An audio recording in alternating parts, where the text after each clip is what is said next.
Test 4. You will hear a number of different recordings, and you will have to answer questions on what you hear. There will be time for you to read the instructions and questions, and you will have a chance to check your work. All the recordings will be played once only. The test is in 4 sections. At the end of the test, you will be given 10 minutes to transfer your answers to an answer sheet. Now turn to Section 1.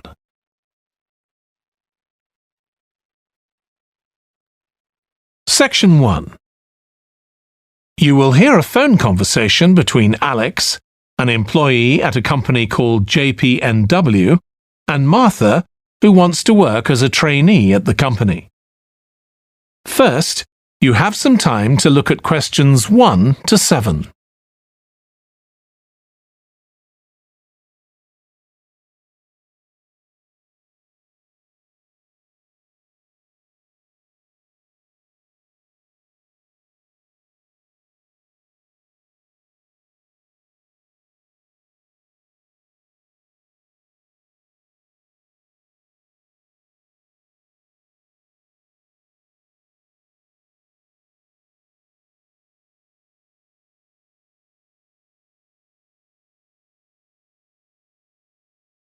You will see that there is an example that has been done for you. On this occasion only, the conversation relating to this will be played first. Hi, Alex. It's Martha Kleins here. James White gave me your number. I hope you don't mind me calling you. Of course not. How are you, Martha? Good, thanks. I'm ringing because I need a bit of advice. Oh yeah, what about? The training you did at JPNW a few years ago, I'm applying for the same thing. Oh right, yes, I did mine in 2014. Best thing I ever did, I'm still working there. Alex did his training in 2014. So 2014 has been written in the space. Now we shall begin. You should answer the questions as you listen because you will not hear the recording a second time. Listen carefully and answer questions 1 to 7. Hi, Alex. It's Martha Kleins here. James White gave me your number. I hope you don't mind me calling you. Of course not. How are you, Martha? Good, thanks. I'm ringing because I need a bit of advice. Oh yeah, what about? The training you did at JPNW a few years ago, I'm applying for the same thing. Oh right, yes, I did mine in 2014. Best thing I ever did, I'm still working there. Really? What are you doing? Well, now I work in the customer services department, but I did my initial training in finance. I stayed there for the first 2 years and then moved to where I am now. That's the same department I'm applying for. Did you enjoy it? I was pretty nervous to begin with. I didn't do well in my exams at school, and I was really worried because I failed maths. But it didn't actually matter because I did lots of courses on the job. Did you get a diploma at the end of your trainee period? I'm hoping to do the one in business skills. Yes, that sounds good. I took the one on IT skills, but I wish I'd done that one instead. OK, that's good to know. What about the other trainees? How did you get on with them? There were about 20 of us who started at the same time, and we were all around the same age. I was 18, and there was only one person younger than me who was 17. The rest were between 18 and 20. I made some good friends. I've heard lots of good things about the training at JPNW. It seems like there are a lot of opportunities there. Yeah, definitely. Because of its size, you can work in loads of different areas within the organisation. What about pay?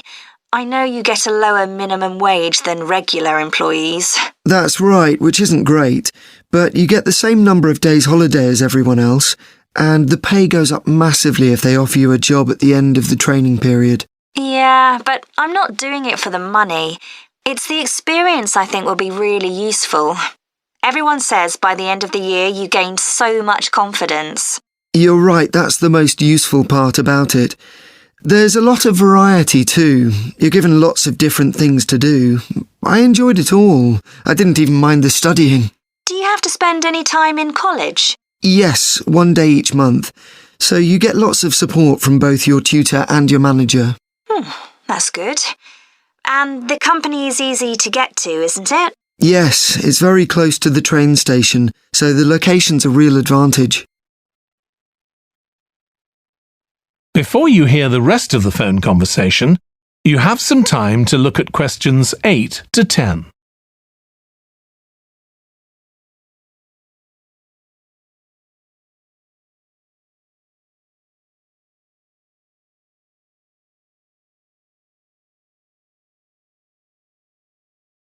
Now listen and answer questions 8 to 10.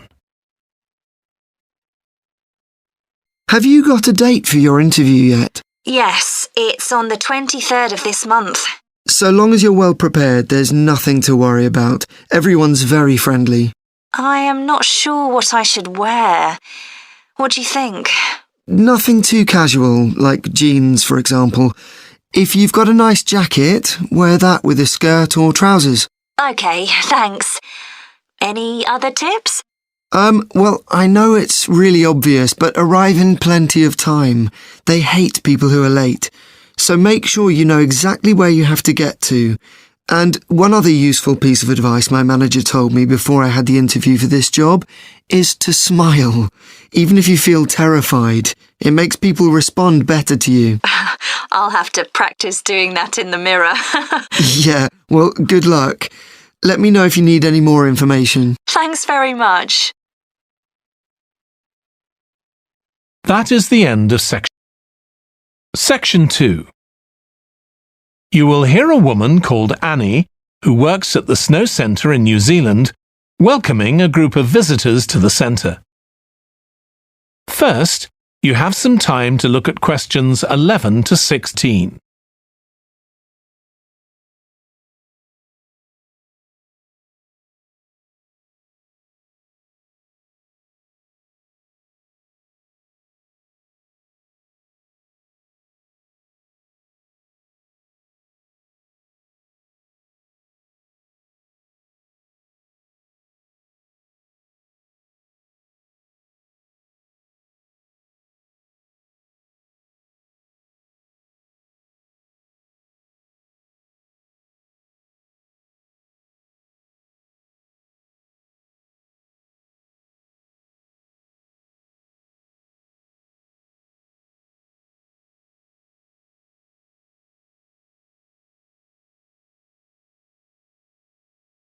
Now listen carefully and answer questions 11 to 16.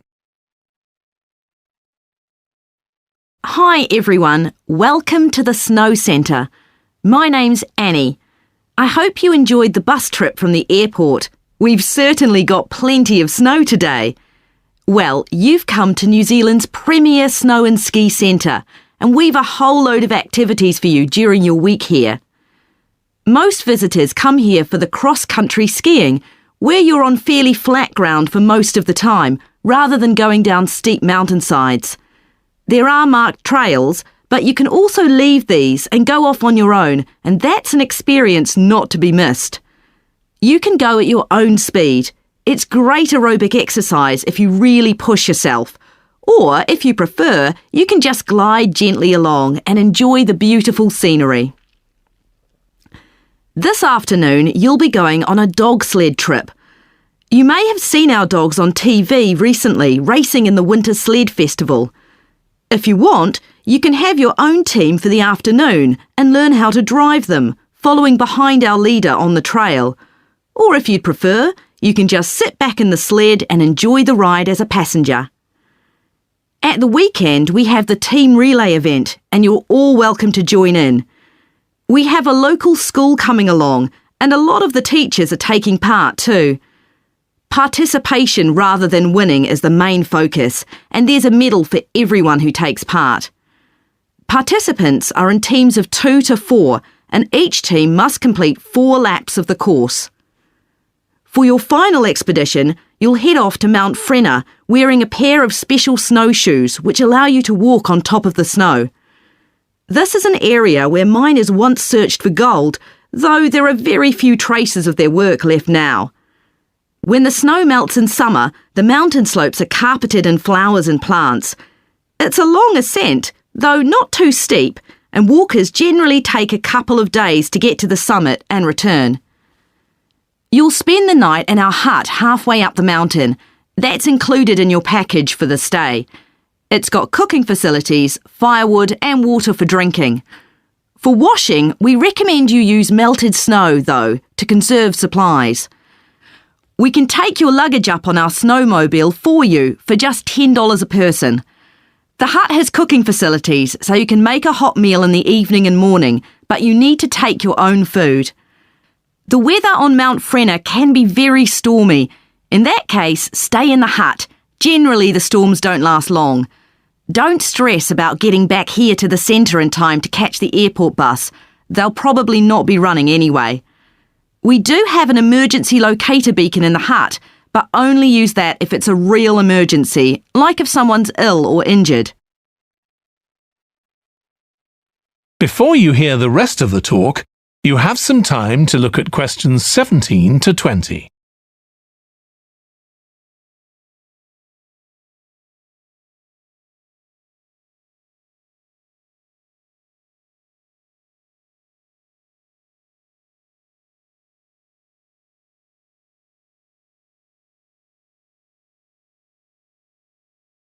Now listen and answer questions 17 to 20. Now, let me tell you something about the different ski trails you can follow during your stay here. Highland Trail's directly accessible from where we are now. This trail's been designed to give first-timers an experience they'll enjoy regardless of their age or skill, but it's also ideal for experts to practice their technique.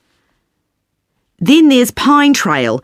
If you're nervous about skiing, leave this one to the experts. You follow a steep valley looking right down on the river below. Scary! But if you've fully mastered the techniques needed for hills, it's great fun. Stony Trail's a good choice once you've got a general idea of the basics. There are 1 or 2 tricky sections, but nothing too challenging. There's a shelter halfway where you can sit and take a break and enjoy the afternoon sunshine. And finally, Losers Trail. This starts off following a gentle river valley, but the last part is quite exposed, so the snow conditions can be challenging. If it's snowing or windy, check with us before you set out to make sure the trail's open that day. Right, so now if you'd like to follow me, we'll get started. That is the end of Section 2. Section 3. You will hear 2 students, called Jack and Alice, discussing food labels that give information on the nutritional value of foods. First, you have some time to look at questions 21 to 26.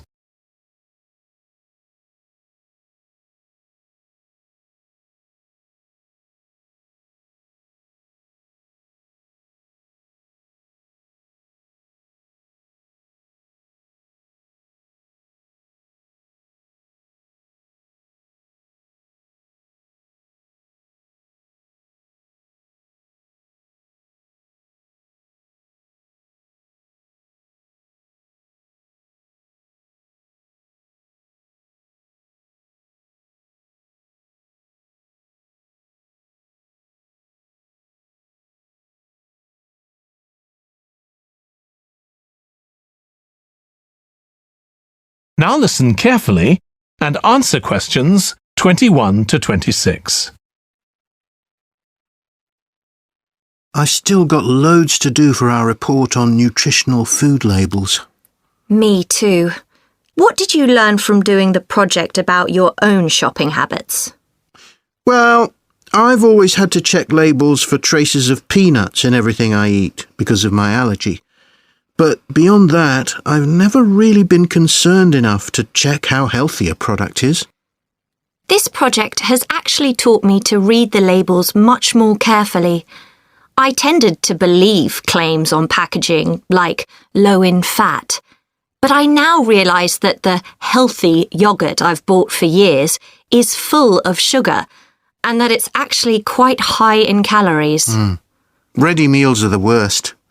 Comparing the labels on supermarket pizzas was a real eye-opener. Did you have any idea how many calories they contain? I was amazed.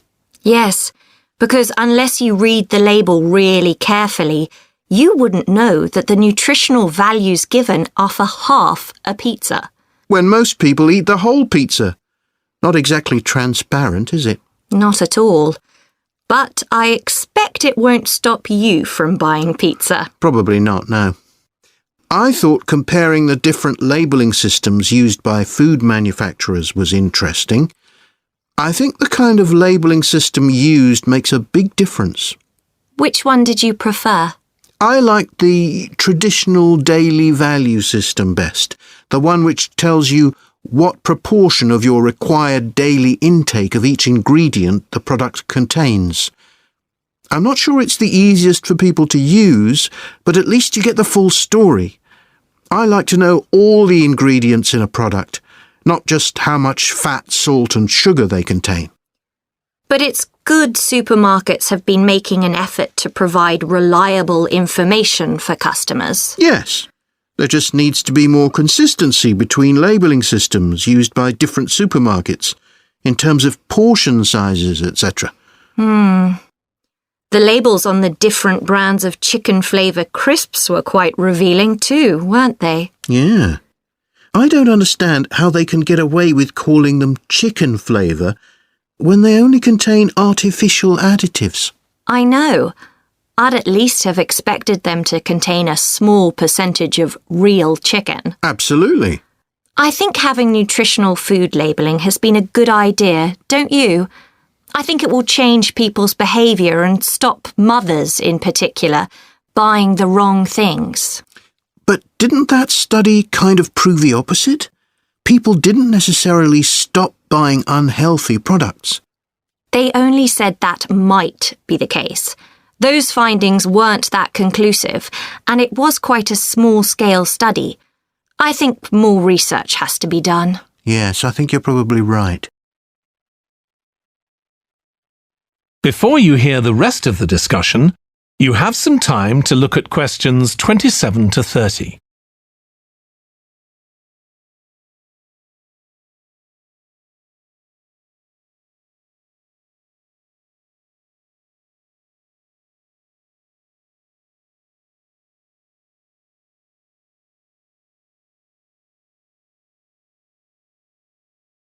Now listen and answer questions 27 to 30.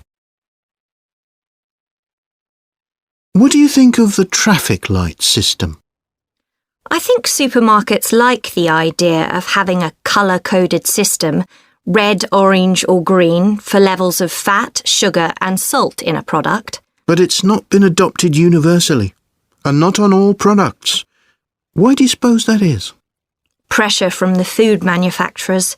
Hardly surprising that some of them are opposed to flagging up how unhealthy their products are. I'd have thought it would have been compulsory. It seems ridiculous it isn't. I know. And what I couldn't get over is the fact that it was brought in without enough consultation. A lot of experts had deep reservations about it. That is a bit weird. I suppose there's an argument for doing the research now when consumers are familiar with this system. Yeah, maybe. The participants in the survey were quite positive about the traffic light system. But I don't think they targeted the right people. They should have focused on people with low literacy levels, because these labels are designed to be accessible to them. Yeah. But it's good to get feedback from all socio-economic groups, and there wasn't much variation in their responses. No. But if they hadn't interviewed participants face-to-face, they could have used a much bigger sample size. I wonder why they chose that method. Dunno. How were they selected? Did they volunteer or were they approached? I think they volunteered. The thing that wasn't stated was how often they bought packaged food. All we know is how frequently they used the supermarket. That is the end of Section 3. Section 4. You will hear part of a presentation by a history student about the history of coffee. First, you have some time to look at questions 31 to 40.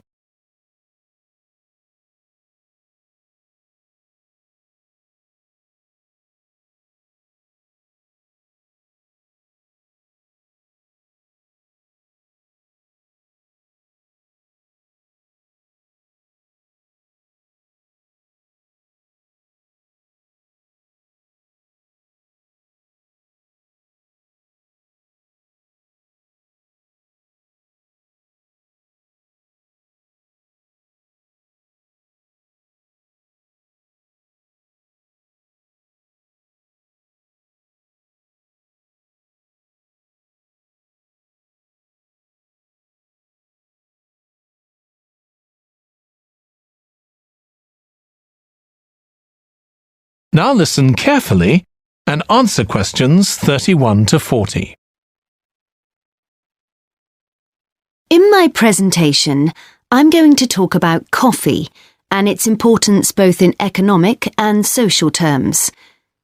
We think it was first drunk in the Arab world, but there's hardly any documentary evidence of it before the 1500s, although of course that doesn't mean that people didn't know about it before then. However, there is evidence that coffee was originally gathered from bushes growing wild in Ethiopia, in the northeast of Africa. In the early 16th century, it was being bought by traders, and gradually its use as a drink spread throughout the Middle East.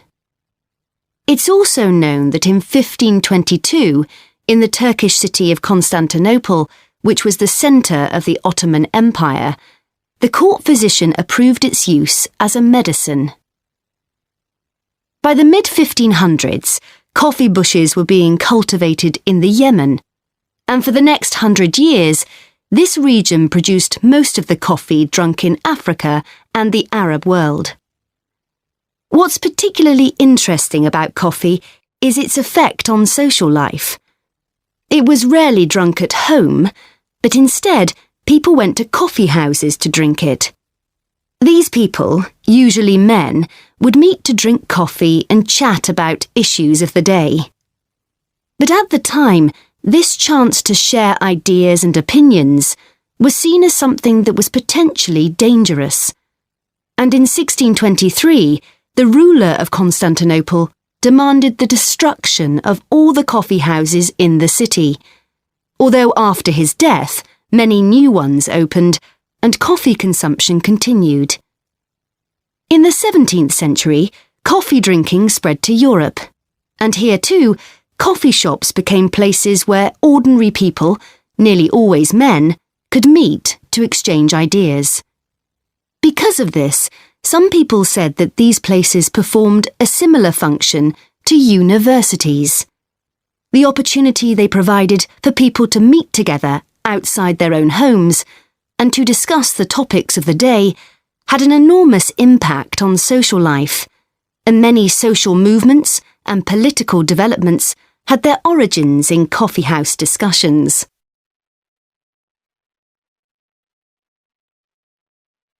In the late 1600s, the Yemeni monopoly on coffee production broke down, and coffee production started to spread around the world, helped by European colonization. Europeans set up coffee plantations in Indonesia and the Caribbean, and production of coffee in the colonies skyrocketed. Different types of coffee were produced in different areas, and it's interesting that the names given to these different types, like mocha or Java coffee, were often taken from the port they were shipped to Europe from.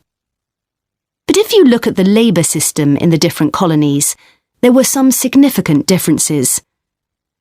In Brazil and the various Caribbean colonies, coffee was grown in huge plantations, and the workers there were almost all slaves. But this wasn't the same in all colonies.